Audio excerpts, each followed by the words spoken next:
maybe I have to give a little introduction because maybe some people don't know the background. But Leilani won a case in the court against the Alberta government. Was it 1998? 95. 95. And this brought to light the practices of the Alberta Eugenics Board, which were pretty atrocious, to say the least. And the justice who ruled in your case, Justice Byte,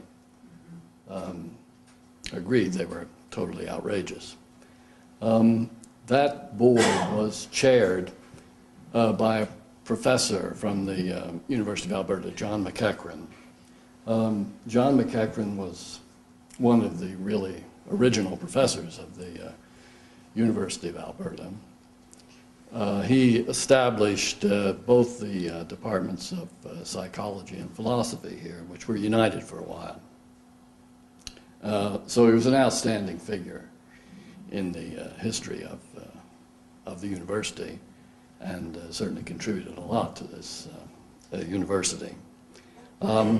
There were prizes established in his name, two of which were awarded by the philosophy department to deserving students. And then the findings which came out of Leilani's case came to light, and the philosophy department decided to reconsider its involvement in giving those prizes. And a subcommittee of which I was a member gave a report recommending that the department dissociate itself from the prizes. And the department did that. It took us quite a long time to get the university administration to agree with us. Finally, we had a meeting with Doug Oram, who was vice president academic, I believe, and he questioned us to make sure we had decent reasons, and then said at the end of the meeting, all right, we'll do away with it, period. Good. And that was what happened. Now, I'm looking back on that now after all these years, and I'm thinking about the questions, the ethical dilemmas which arose in making that decision. I still think it was the right decision, but I have a lot of thoughts, one way or the other, about it. And this paper is largely my going through my thoughts on the whole thing and what a complicated issue it is, and ending up generally with a kind of negative view about the extent to which philosophical ethics can have a role here. I hate to say that, being a philosopher, but I think it is more limited than I thought at first. Okay, so Professor John MacEachran, one of the first professors at the University of Alberta, and at one time its provost, established departments of psychology and philosophy. He chaired from 1929 to 1965 the Alberta Eugenics Board, which approved sterilizations of inmates in public institutions here in Alberta. I shall take it as established that the so-called science of eugenics was more ideology than genuine science, and that the way the committee went about approving the sterilization of people, particularly young Native people, was careless in the extreme, and actually went beyond what the committee was authorized by law to do.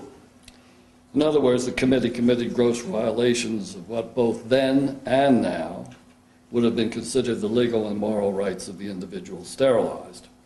Nor was it a short-term program. Rather, it continued in existence for several decades. Nothing I say here is intended to cast any doubt on the correctness of Justice Byte's conclusion in the case of Leilani Muir, which she stated this way. The circumstances of Ms. Muir's sterilization were so high-handed and contemptuous of the statutory authority to effect sterilization, and were undertaken in an atmosphere so little respected the plaintiff's dignity that the community's and the court's sense of decency was offended. Okay, as I say, nothing I say here is meant to cast any doubt whatsoever on that. I'm completely in agreement with the justice on that. At the time, I assumed as given that a prize given in the name of someone is intended to honor the memory of that same person, although of course its primary purpose is to enable the department and university to honor students who have performed at a very high level in their studies. Perhaps someone will ask, however, whether awarding prizes bearing MacEachran's name does in fact amount to honoring him. Is it not the original donors who are honoring his memory, while the department and university are merely taking advantage of their bequest to honor students? But certainly in making these awards, the department and university agree to assist in the honoring of the person in whose name they are given.